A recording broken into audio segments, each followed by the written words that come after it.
अच्छे कर्म का फल भी तुरंत मिलता है और बुरे कर्म का भी फल भी तुरंत मिलता है। लेकिन यह तो हुआ प्रत्यक्ष फल। एक पारंपरिक फल होता है। वह क्या? पुण्य का पारंपरिक फल सुख समृद्धि है। पाप का पारंपरिक फल दुख दारिद्र है।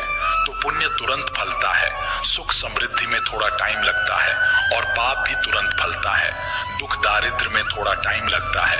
यह दोनों चलता है। हम जो भी कर्म करते हैं उसका फल हमें अवश्य मिलता है। आप उस फल से भाग नहीं सकते। भागने की कितनी भी कोशिश कर लो, पर वह फल आपको भुगतना ही पड़ेगा। इसके बिना कर्म शांत ही नहीं होता।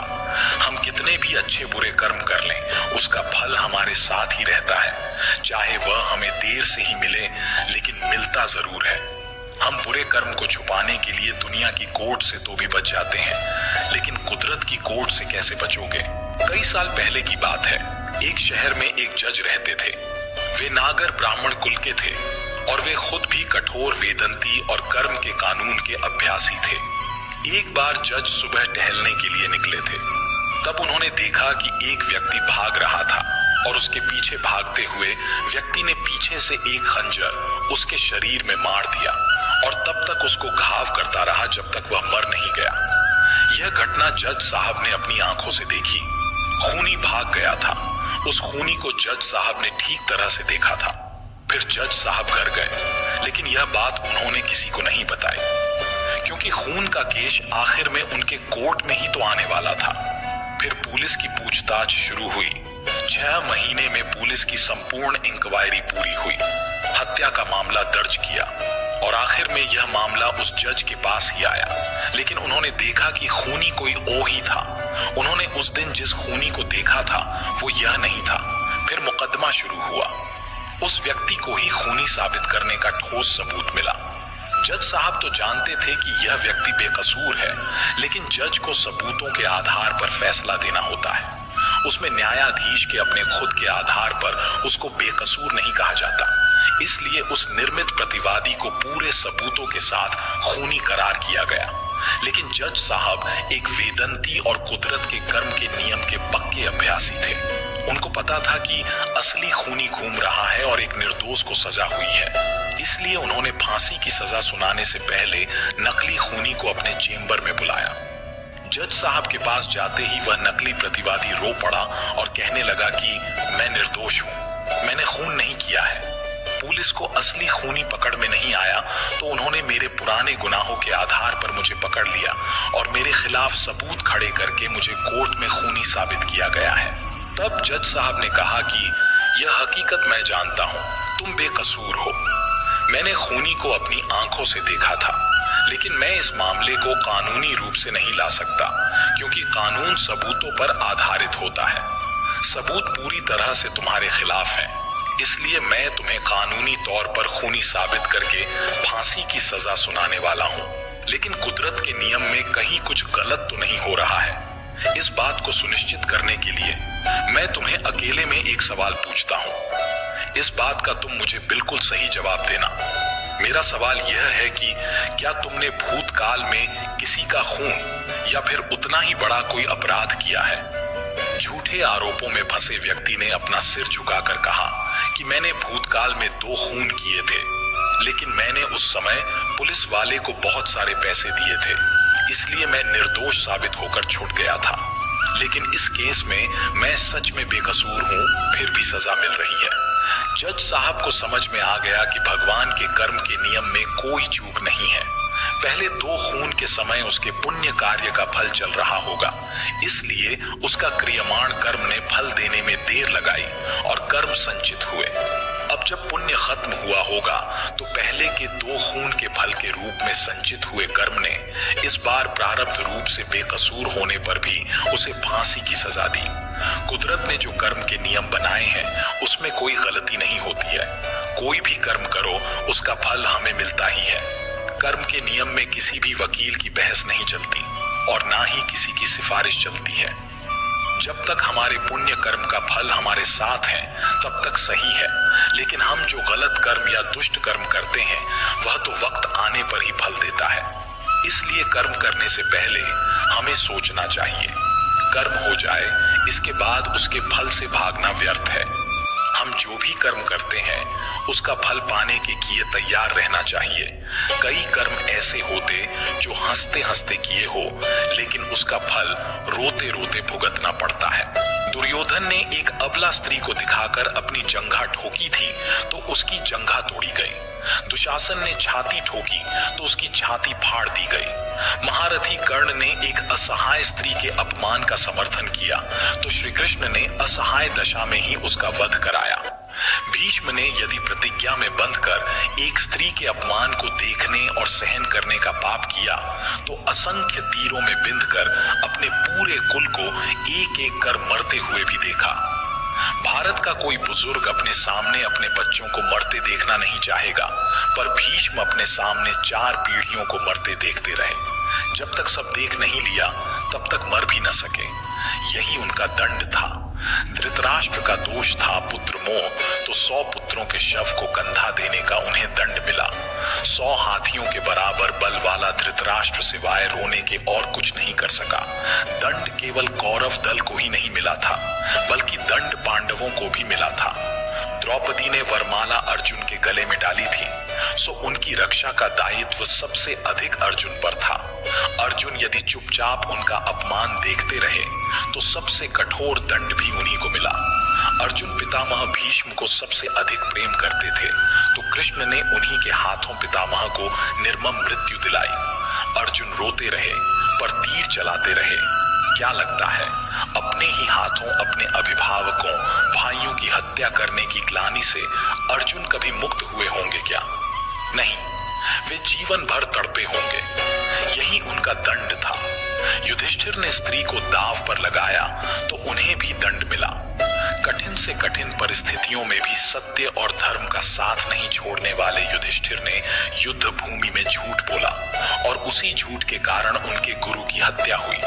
यह एक झूठ उनके सारे सत्यों पर भारी रहा। धर्मराज के लिए इससे बड़ा दंड क्या होगा? दुर्योधन को गदा युद्ध सिखाया था स्वयं बलराम ने।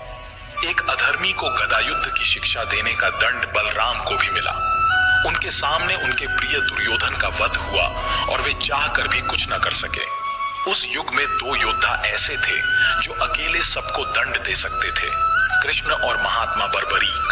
पर कृष्ण ने ऐसे कुकर्मियों के विरुद्ध शस्त्र उठाने तक से इनकार कर दिया और बर्बरीक को युद्ध में उतरने से ही रोक दिया। लोग पूछते हैं कि बर्बरीक का वध क्यों हुआ? यदि बर्बरीक का वध नहीं हुआ होता तो द्रौपदी के अपराधियों को यथोचित दंड नहीं मिल पाता। कृष्ण युद्ध भूमि में विजय और पराजय तय करने के लिए नहीं उतरे थे। कृष्ण इन अपराधियों को दंड दिलाने के लिए ही कुरुक्षेत्र में उतरे थे। कुछ लोगों ने कर्ण का बड़ा महिमा मंडन किया है, पर सुनिए, कर्ण कितना भी बड़ा योद्धा क्यों न रहा हो, कितना भी बड़ा दानी क्यों न रहा हो, एक स्त्री के वस्त्र हरण में सहयोग का पाप इतना बड़ा है कि उसके समक्ष सारे पुण्य छोटे पड़ जाएंगे।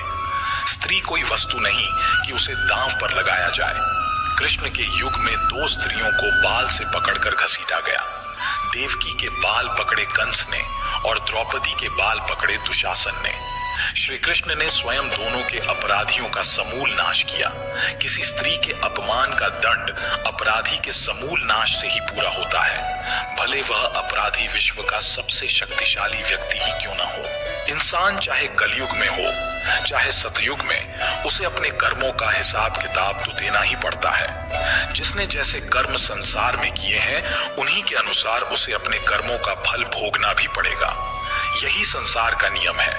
एक राजा बड़ा धर्मात्मा, न्यायकारी और परमेश्वर का भक्त था। उसने ठाकुर जी का मंदिर बनवाया और एक ब्राह्मण को उसका पुजारी नियुक्त किया। वह ब्राह्मण बड़ा सदाचारी, धर्मात्मा और संतोषी था। वह राजा से कभी कोई याचना नहीं करता था। राजा भी उसके स्वभाव पर बहुत प्रसन्न था। उसे राजा के मंदिर में पूजा करते हुए 20 वर्ष गुजर गए। उसने कभी भी राजा से किसी प्रकार का कोई प्रश्न नहीं किया। राजा के यहाँ एक लड़का पैदा हुआ। राजा ने उसे पढ़ा लिखा कर विद्वान बनाया और बड़ा होने पर उसकी शादी एक सुंदर राजकन्या के साथ करा दी। शादी करके जिस दिन राजकन्या को अपने राजमहल में लाए, उस रात्रि में राजकुमारी को नींद न आई। वह इधर उधर घूमने लगी। जब अपने पति के पलंग के पास आई तो क्या देखती है कि हीरे जवाहरात जड़ित मूठे वाली एक तलवार पड़ी है। जब उस राजकन्या ने देखने के लिए वह तलवार म्यान में से बाहर निकाली, तब तीक्ष्ण धार वाली और बिजली के समान प्रकाश वाली तलवार देखकर वह डर गई। डर के मारे उसके हाथ से तलवार गिर पड़ी और राजकुमार की गर्दन पर जा लगी। राजकुमार का सिर कट गया और वह मर गया। राजकन्या पति के मरने का बहुत शोक करने लगी। उसने परमेश्वर से प्रार्थना की कि हे प्रभु, मुझसे अचानक ये पाप कैसे हो गया। पति की मृत्यु मेरे ही हाथों हो गई। आप तो जानते ही हैं, परंतु सभा में मैं सत्य न कहूंगी, क्योंकि इससे मेरे माता पिता और सास ससुर को कलंक लगेगा तथा इस बात पर कोई विश्वास भी न करेगा। प्रातः काल जब पुजारी कुएं पर स्नान करने आया तो राजकन्या ने उसको देखकर विलाप करना शुरू किया और इस प्रकार कहने लगी, मेरे पति को कोई मार गया। लोग इकट्ठे हो गए और राजा साहब आकर पूछने लगे, किसने मारा है? वह कहने लगी, मैं जानती तो नहीं कि कौन था, परंतु उसे ठाकुर जी के मंदिर में जाते देखा था। राजा समेत सब लोग ठाकुर जी के मंदिर में आए तो ब्राह्मण को पूजा करते हुए देखा। उन्होंने उसको पकड़ लिया और पूछा, तूने राजकुमार को क्यों मारा? ब्राह्मण ने कहा, मैंने राजकुमार को नहीं मारा। मैंने तो उनका राजमहल भी नहीं देखा है। इसमें ईश्वर साक्षी है। बिना देखे किसी पर अपराध का दोष लगाना ठीक नहीं। ब्राह्मण की तो कोई बात ही नहीं सुनता था। कोई कुछ कहता था तो कोई कुछ। राजा के दिल में बार बार विचार आता था कि यह ब्राह्मण निर्दोष है, परंतु बहुतों के कहने पर राजा ने ब्राह्मण से कहा, मैं तुम्हें प्राणदंड तो नहीं देता, लेकिन जिस हाथ से तुमने मेरे पुत्र को तलवार से मारा है, तेरा वह हाथ काटने का आदेश देता हूं। ऐसा कहकर राजा ने उसका हाथ कटवा दिया। इस पर ब्राह्मण बड़ा दुखी हुआ और राजा को अधर्मी जान उस देश को छोड़कर चला गया। वहां वह खोज करने लगा कि कोई विद्वान ज्योतिषी मिले तो बिना किसी अपराध हाथ कटने का कारण उससे पूछूं। किसी ने उसे बताया कि काशी में एक विद्वान ज्योतिषी रहते हैं। तब वह उनके घर पर पहुंचा। ज्योतिषी कहीं बाहर गए थे। उसने उनकी धर्मपत्नी से पूछा, माताजी, आपके पति ज्योतिषी जी महाराज कहाँ गए हैं?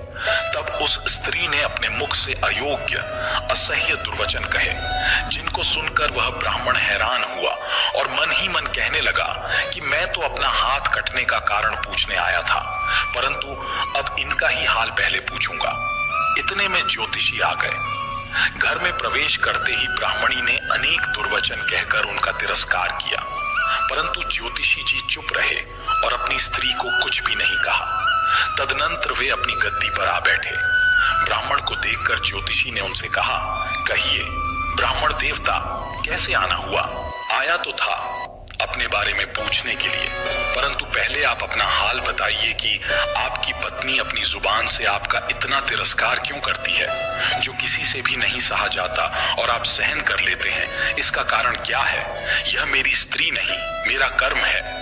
दुनिया में जिसको भी देखते हो, अर्थात भाई, पुत्र, शिष्य, पिता, गुरु, संबंधी, जो कुछ भी है, सब अपना कर्म ही है।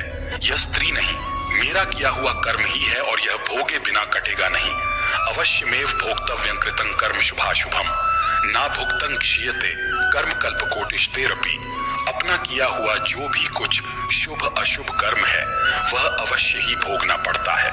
बिना भोगे तो सैकड़ों करोड़ों कल्पों के गुजरने पर भी कर्म नहीं टल सकता। इसलिए मैं अपने कर्म खुशी से भोग रहा हूं और अपनी स्त्री की ताड़ना भी नहीं करता, ताकि आगे इस कर्म का फल न भोगना पड़े। महाराज, आपने क्या कर्म किया था? सुनिए, पूर्व जन्म में मैं कौआ था और मेरी स्त्री गद्दी थी। इसकी पीठ पर फोड़ा था। फोड़े की पीड़ा से यह बड़ी दुखी थी और कमजोर भी हो गई थी। मेरा स्वभाव बड़ा दुष्ट था, इसलिए मैं इसके फोड़े में चोंच मारकर इसे ज्यादा दुखी करता था। जब दर्द के कारण यह कूदती थी तो इसकी फजीहत देखकर मैं खुश होता था। मेरे डर के कारण यह सहसा बाहर नहीं निकलती थी, किंतु मैं इसको ढूंढता फिरता था। ये जहां मिले वहीं इसे दुखी करता था। आखिर मेरे द्वारा बहुत सताए जाने पर त्रस्त होकर यह गांव से 10-12 मील दूर जंगल में चली गई। वहां गंगा जी के किनारे सघन वन में हरा हरा घास खाकर और मेरी चोटों से बचकर सुखपूर्वक रहने लगी। लेकिन मैं इसके बिना नहीं रह सकता था। इसको ढूंढते ढूंढते मैं उसी वन में जा पहुंचा और वहां इसे देखते ही मैंने इसकी पीठ पर जोर से चोंच मारी तो मेरी चोंच इसकी हड्डी में चुभ गई। इस पर इसने अनेक प्रयास किए, फिर भी चोंच न छूटी। मैंने भी चोंच निकालने का बड़ा प्रयत्न किया मगर न निकली। पानी के भय से ही यह दुष्ट मुझे छोड़ेगा, ऐसा सोचकर यह गंगा जी में प्रवेश कर गई, परंतु वहां भी मैं अपनी चोंच निकाल न पाया। आखिर में यह बड़े प्रवाह में प्रवेश कर गई। गंगा का प्रवाह तेज होने के कारण हम दोनों बह गए और बीच में ही मर गए। तब गंगा जी के प्रभाव से यह तो ब्राह्मणी बनी और मैं बड़ा भारी ज्योतिषी बना। अब वही मेरी स्त्री हुई जो मेरे मरण पर्यंत अपने मुख से गाली निकालकर मुझे दुख देगी और मैं भी अपने पूर्व कर्मों का फल समझकर सहन करता रहूंगा। इसका दोष नहीं मानूंगा क्योंकि यह किए हुए कर्मों का ही फल है, इसलिए मैं शांत रहता हूं। अब अपना प्रश्न पूछो। ब्राह्मण ने अपना सब समाचार सुनाया और पूछा, अधर्मी पापी, राजा ने मुंह निरपराध का हाथ क्यों कटवाया? ज्योतिषी ने कहा, राजा ने आपका हाथ नहीं कटवाया, आपके कर्म ने ही आपका हाथ कटवाया है। ब्राह्मण, किस प्रकार? पूर्व जन्म में आप एक तपस्वी थे और राजकन्या गौ थी तथा राजकुमार कसाई था। वह कसाई जब गौ को मारने लगा तब गौ बेचारी जान बचाकर आपके सामने से जंगल में भाग गई। पीछे से कसाई आया और आपसे पूछा कि इधर कोई गाय तो नहीं गई है? आपने प्रण कर रखा था कि झूठ नहीं बोलूंगा, अतः जिस तरफ गौ गई थी उस तरफ आपने हाथ से इशारा किया तो उस कसाई ने जाकर गौ को मार डाला। गंगा के किनारे वह उसकी चमड़ी निकाल रहा था, इतने में ही उस जंगल से शेर आया और गौ एवं कसाई दोनों को खाकर गंगा जी के किनारे ही उनकी हड्डियां उसमें बह गईं। गंगा जी के प्रताप से कसाई को राजकुमार और गौ को राजकन्या का जन्म मिला एवं पूर्व जन्म के किए हुए उस कर्म ने एक रात्रि के लिए उन दोनों को इकट्ठा किया। क्योंकि कसाई ने गौ को हंसिए से मारा था, इसी कारण राजकन्या के हाथों अनायास ही तलवार गिरने से राजकुमार का सिर कट गया और वह मर गया। इस तरह अपना फल देकर कर्म निवृत्त हो गया। तुमने जो हाथ का इशारा रूप कर्म किया था उस पाप कर्म ने तुम्हारा हाथ कटवा दिया है। इसमें तुम्हारा ही दोष है, किसी अन्य का नहीं। ऐसा निश्चय कर सुखपूर्वक रहो। कर्म फल का भोग टलता नहीं। कितना सहज है ज्ञान संयुक्त जीवन। यदि हम इस कर्म सिद्धांत को मान लें और जान लें तो पूर्वकृत घोर से घोर कर्म का फल भोगते हुए भी हम दुखी नहीं होंगे, बल्कि अपने चित्त की समता बनाए रखने में सफल होंगे। भगवान श्री कृष्ण इस समत्व के अभ्यास को ही समत्व योग संबोधित करते हैं, जिसमें दृढ़ स्थिति प्राप्त होने पर मनुष्य कर्म बंधन से मुक्त हो जाता है। इसीलिए अच्छे कर्म करने तथा बुरे कर्मों से बचने की सलाह दी जाती है। भगवान के घर में देर है पर अंधेर नहीं, ये कहावत हम बचपन से सुनते आ रहे हैं, क्योंकि हमारे बड़ों ने हमें जो बताया हमने मान लिया। लेकिन क्या है इसका सही अर्थ, ये आपने अपने जीवन के अनुभवों से सीखा होगा। क्या होता है जब भगवान किसी व्यक्ति के कर्मों के हिसाब किताब पर आते हैं? समझिए एक छोटी सी कहानी से। दो व्यक्ति मरने के बाद भगवान की अदालत में पहुंचे, जहां उनके कर्मों का हिसाब किताब होना था। भगवान ने चित्रगुप्त को कहा, मृत्यु लोक से इन दोनों व्यक्तियों के हिसाब किताब के चौपड़े लेकर आओ।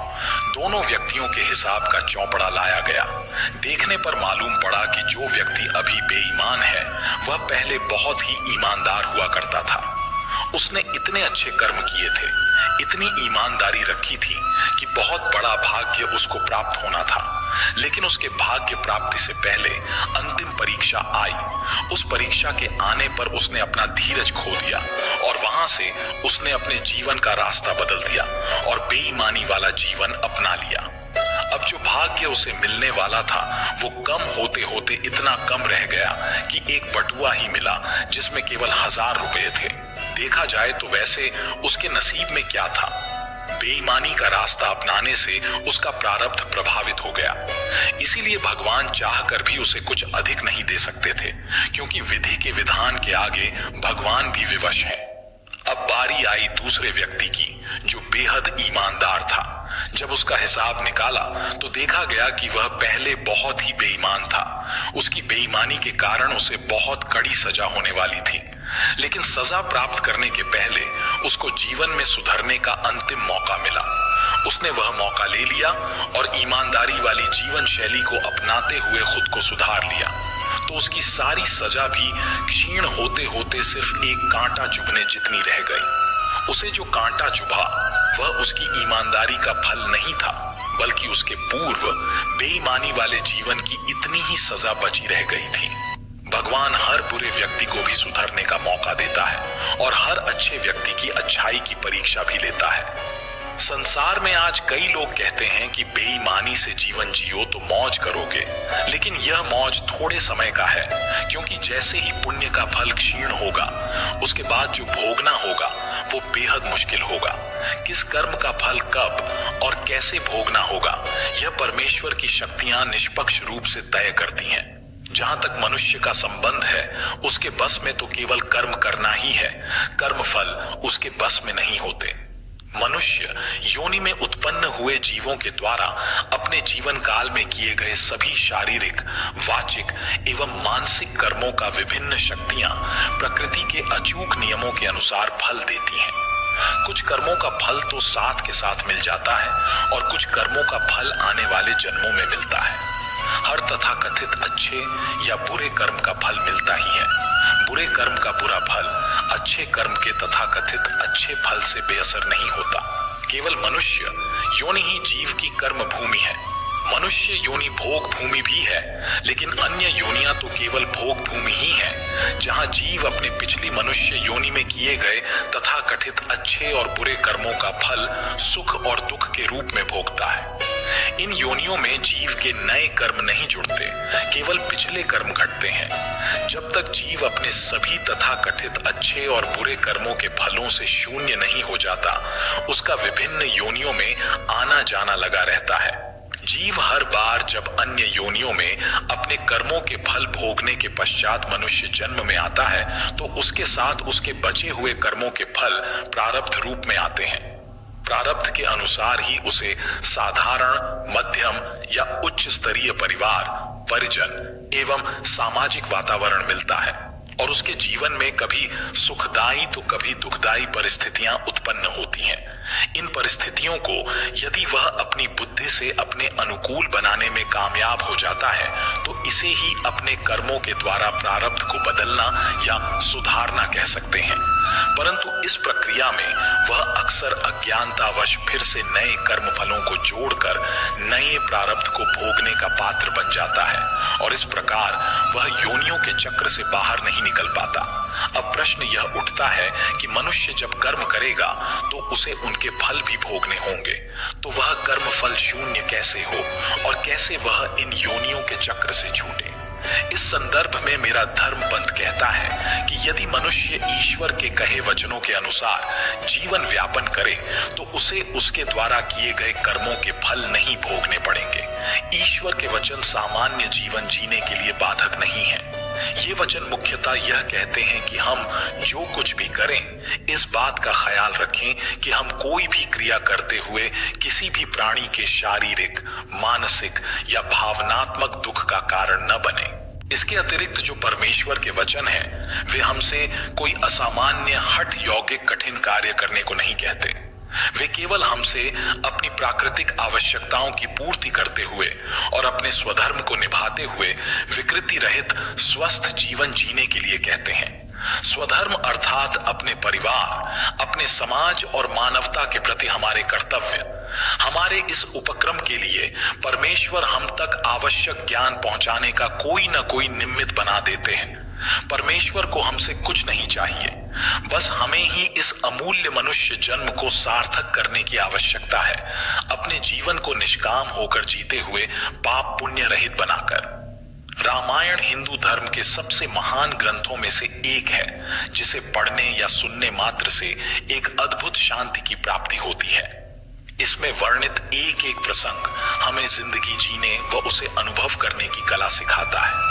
इन प्रसंगों से सीख लेकर हम अपने जीवन को सही रास्ते पर चला सकते हैं। रामायण से एक और हमें सबसे बड़ी सीख मिलती है, वो तो आप जानते ही हैं कि बुराई के आगे हमेशा अच्छाई की ही जीत होती है। कई बार हमारे जीवन में कई ऐसी घटनाएं घटती है जो हमें निराश निराशा की ओर ले जाती हैं और हमें लगने लगता है कि ऐसा मेरे साथ ही क्यों हुआ। लेकिन सही मायनों में ऐसी घटनाएं हमारे कर्मों का ही नतीजा होती हैं, जिनमें से हमें होकर गुजरना ही पड़ता है।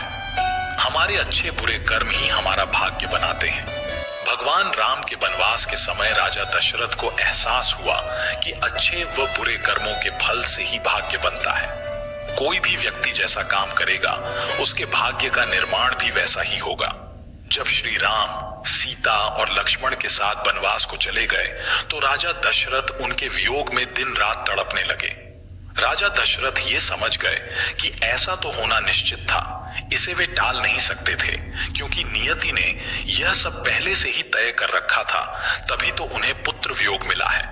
पुत्र राम के चले जाने के बाद उन्हें अपनी गलतियों पर पश्चाताप होने लगा और एक दिन जब वे महारानी कौशल्या के साथ थे, तब वे पुत्र राम को याद करके दुख व पुत्र वियोग की पीड़ा में घिर गए। उन्हें याद आया कि उनसे युवावस्था में श्रवण कुमार की हत्या हुई थी। उनके हाथों बूढ़े व अंधे माँ बाप का इकलौता सहारा छिन गया था। श्रवण के प्राण जाने के बाद उसके माँ बाप ने भी कैसे तड़प तड़प कर अपने प्राण त्याग दिए थे। मरते वक्त उनके मुंह से एक ही आवाज आ रही थी कि हे राजा दशरथ, जैसे हम अपने पुत्र के वियोग में तड़प तड़प कर मर रहे हैं, ईश्वर करे एक दिन तू भी अपने पुत्र के वियोग में ऐसे ही तड़पे। इसलिए आज ये उसी श्राप का परिणाम है जो उनके सामने आया है। पुत्र वियोग का असहनीय दुख आज समझ आया कि क्या होता है। मानव अपने कर्मों का स्वयं निर्धारक होता है। मानव द्वारा किए गए कर्म उसके जीवन की दिशा और दशा निर्धारित करते हैं। अच्छे कर्मों का परिणाम अच्छा व बुरे कर्मों का परिणाम बुरा ही होता है। मानव अपने जीवन काल में अनेकों परिस्थितियों को देखता है, तो हम यह कह सकते हैं कि मानव को अपने कर्मों का परिणाम अथवा फल इसी पृथ्वी में रहकर मिल जाता है। इसलिए हमें सदैव अच्छे कर्म ही करनी चाहिए। कर्मों का फल भगवान ही देता है और कर्मों का फल जन्म से लेकर मृत्यु के बीच इसी धरती लोक में मिलता है। कहीं जाने की जरूरत नहीं पड़ती है। यदि हम कुछ अच्छे कर्म करते हैं तो उसका फल अच्छा ही मिलता है। जैसे कि हम किसी व्यक्ति के साथ अच्छा व्यवहार करते हैं तो उसका फल हमें अच्छा ही मिलता है। यदि हम किसी के साथ बुरे कर्म करते हैं, यानी कि किसी व्यक्ति के साथ बुरा करते हैं, उसका फल हमें भी बुरा ही मिलेगा। बहुत से लोगों का मानना है कि कर्मों का फल मरने के बाद ऊपर जब हम भगवान के पास जाते हैं तो हमें वहीं पर कर्मों का फल मिलता है। लेकिन भागवत गीता में कहा गया है कि कर्मों का फल आपको पृथ्वी लोक पर ही भुगतना पड़ेगा। यानी कि जो व्यक्ति जैसा कर्म करेगा उसे उसी के अनुसार पर भी प्राप्त होता है। जैसे कि कोई व्यक्ति अच्छा कार्य करता है तो उसे अच्छे फल की प्राप्ति होती है, और यदि कोई बुरा कर्म करता है तो उसे नरक की प्राप्ति होती है। इसलिए हमें कभी भी किसी के साथ बुरा नहीं करना चाहिए। हमेशा सबके बारे में हित ही सोचना चाहिए।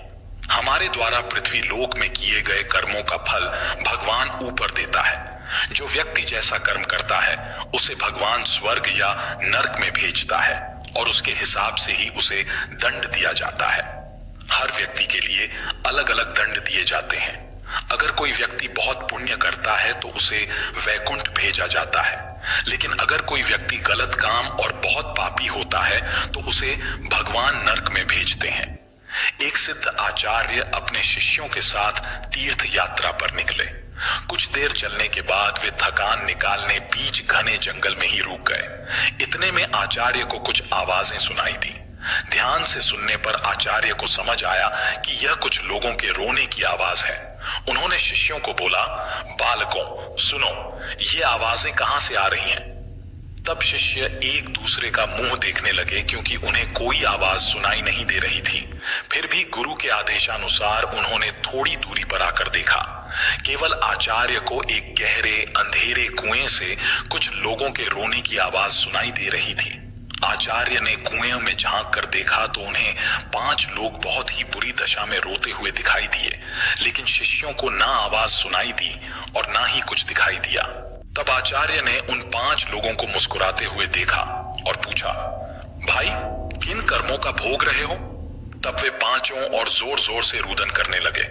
तब आचार्य ने शिष्यों को बताया, यहाँ 5 प्रेत आत्माएं हैं। यह सुनकर शिष्य डर गए। तब आचार्य बोले, बालकों डरो नहीं, तुम सभी इनसे ज्यादा शक्तिमान हो क्योंकि तुम सब कर्मों से महान हो और ये सभी आज अपनी पिछली करनी का भोग रहे हैं। आज के समय में इनसे दुर्बल कोई नहीं है। तब शिष्य ने पूछा, इन्होंने क्या किया है? तब पहली आत्मा ने उत्तर दिया कि वह पिछले जन्म में ब्राह्मण था, भिक्षा मांगता था, लेकिन उस भिक्षा को भोग विलास में खर्च करता था। दूसरे ने उत्तर दिया, वह क्षत्रिय था और अपनी शक्ति का दुरुपयोग निर्बल असहाय गरीबों पर करता था। तीसरे ने उत्तर दिया कि वो बनिया था, बस खुद के फायदे की सोचता था और हमेशा मिलावट करके सामान बेचता था, जिस कारण कई लोग मारे गए। चौथे ने उत्तर दिया, वह क्षुद्र था, बहुत आलसी और जिम्मेदारी से भागता था, अपने माता पिता को पिटता था और दिन रात नशा करता था।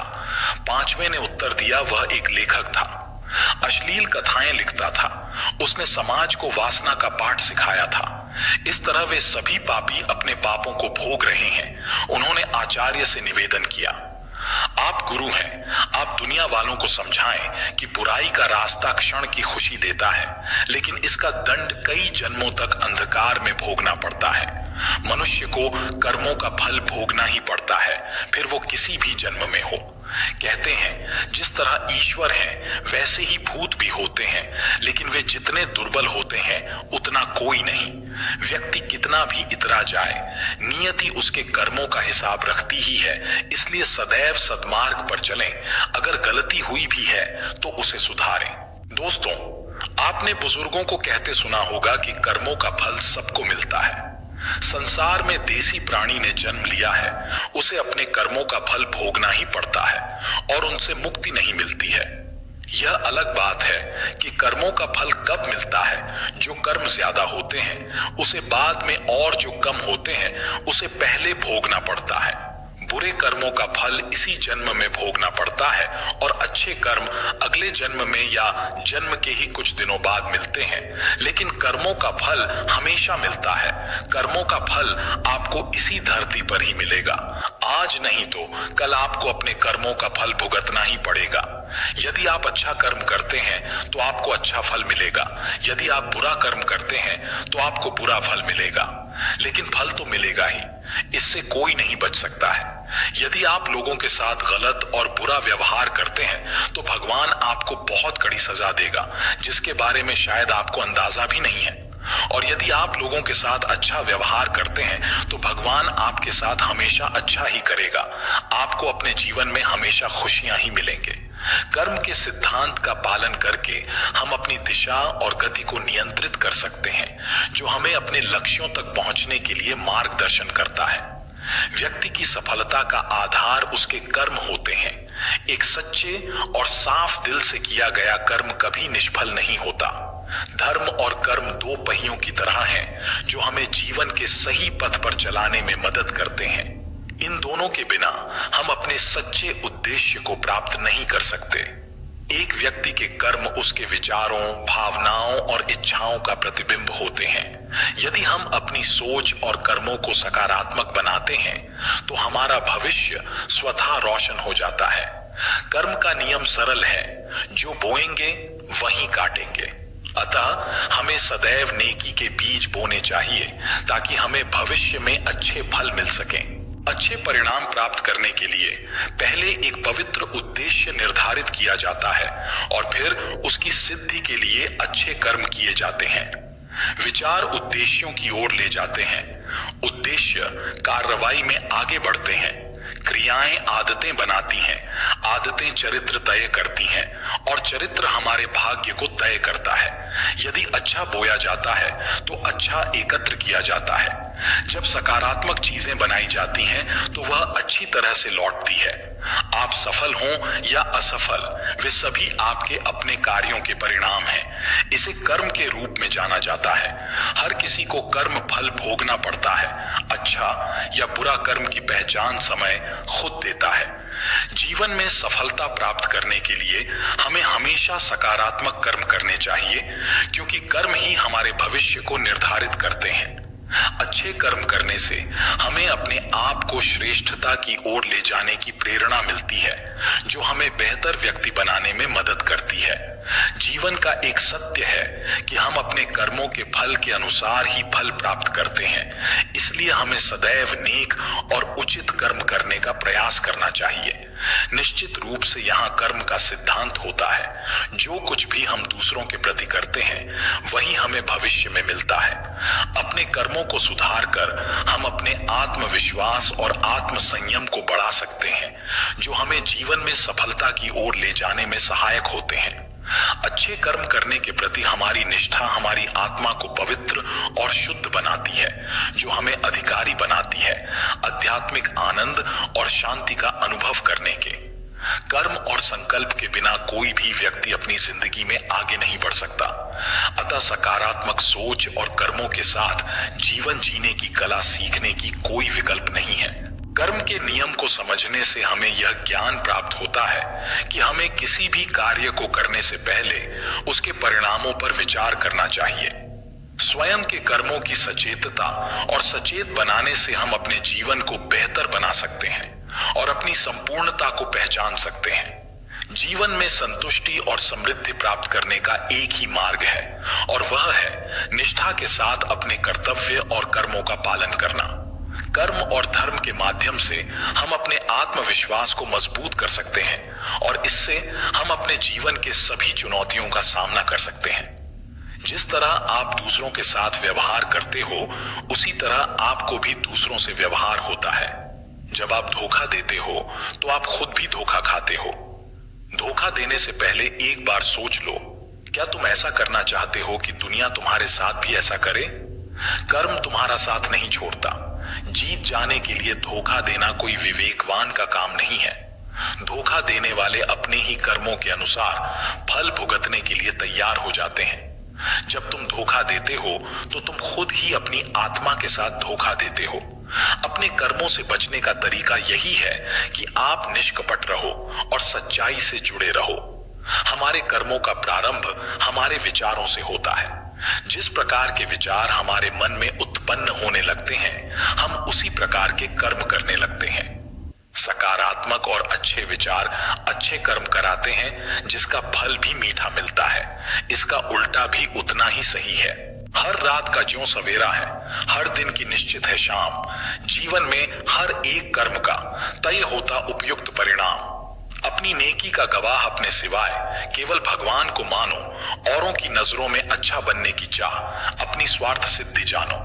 जो पूर्ण नहीं है भावों से, जो नहीं जानता औरों का दुख, वो मनुष्य दूर है निज धर्म से। जो अच्छे कर्मों से रहे विमुख। अच्छे कर्म करने से मिलता लाभ ही लाभ, ना करने से पहले कोई चिंता, ना बाद में पश्चाताप। वो जो जीवन भर सुख को खोजते हैं, अपने कर्मों को भुला और सब सोचते हैं, वो जो खुद को भुला करते हैं, औरों का अच्छा, जीवन भर के लिए अथाह सुख जोड़ते हैं। देर सवेर आज या कल पाएंगे यहाँ सब कर्मों के फल। ना उसको सताओ जो है निर्बल। कहता है कर्म मत भूलना ये बात, तेरा किया ही भविष्य है तेरा। कर्म ही है तेरे सुख दुख का धरातल। कर्म ही कराते हैं इंसान की पहचान। कर्मों के बल से ही भाग्य हो बलवान। अच्छे कर्म ही सुख की कुंजी। बुरे कर्म बन जाते अपार दुखों की खान।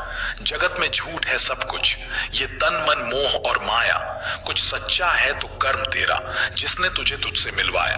कर्म की गठरी रखनी है कैसी, हल्की या फिर भारी, ये तो सब कुछ तेरी मर्जी है, तेरी जिम्मेदारी। परहित से होगा मन हल्का और मैं देगा दुख संसारी। जो करो अच्छा नेक कर्म भलाई का, मत विचार करो किसी की गवाही का। समय आने पर हर कर्म का फल खुद बोलता है। कर्म करता चल, ये मानकर अच्छा ही होगा नतीजा अच्छाई का। सभी दुखों का एक ही कारण, सांसारिक मोह माया अकारण। जिस क्षण यह सार जान लिया, हर चिंता का हो स्वत निवारण। समंदर मिला लेता है खुद में, हर छोटी बड़ी नदी को एक जैसे सब हो जाती हैं, फिर उस जैसी कोई पहचाने फिर अलग कैसे। जग में अपनी हस्ती समंदर सी कर लो, हर किसी को अपना लें जो खुशी से। किसी के मुख पर मुस्कुराहट, किसी के होंठों पर हंसी, किसी को सौंप दी अगर तुमने अपने हिस्से की खुशी, ऊपर बैठकर वो भरता है तुम्हारे खाते में सुख समृद्धि। प्रेम में इतनी शक्ति है, स्वयं भगवान खींचे आते हैं। शबरी के झूठे बेरों को प्रभु चाव सहित खाते हैं। नारायणी सेना दुर्योधन को दे, माधव स्वयं पांडवों के हो जाते हैं। बनना हो तो बनो सहारा, देना हो तो सच्चा साथ, काम किसी के जो कभी आए बन जाएगी हर बिगड़ी बात। जो दूसरों का बुरा करते हैं उन्हें खुद का भी बुरा होता है। कर्म चक्र कभी भी थमता नहीं है, जो कुछ बोएंगे वही कटेगा। जो दूसरों का बुरा चाहते हैं वह खुद अपना भी बुरा चाहते होंगे। अपना समय यह सोचकर बर्बाद ना करो कि दूसरों ने तुम्हारे साथ क्या बुरा किया, तुम्हारी जगह कर्मा को उनको जवाब देने दो। किसी को डर है कि भगवान देख रहा है और किसी को भरोसा है कि भगवान देख रहा है। किनारे पर बैठकर भी वो डरते हैं।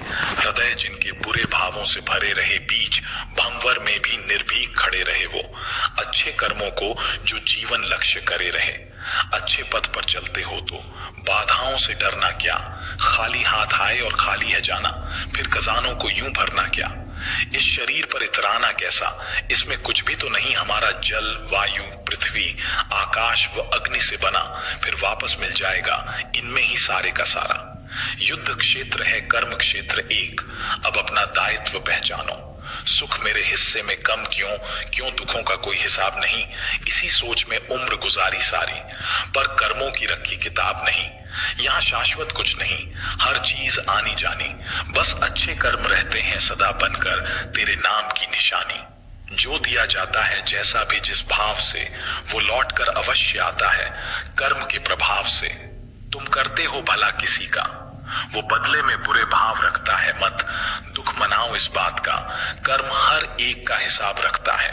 अच्छे कर्म अच्छे संस्कार भाग्य से जुड़कर नहीं आते, स्वयं कमानी होती है ये दौलत, अवसर कभी मुड़कर नहीं आते। मीठी वाणी से बढ़कर जग में कोई बोल नहीं, परहित में जो खर्च किया उस समय का कोई मोल नहीं। स्वार्थ साधकर भलाई नहीं होती, दंभ में पुण्य की कमाई नहीं होती।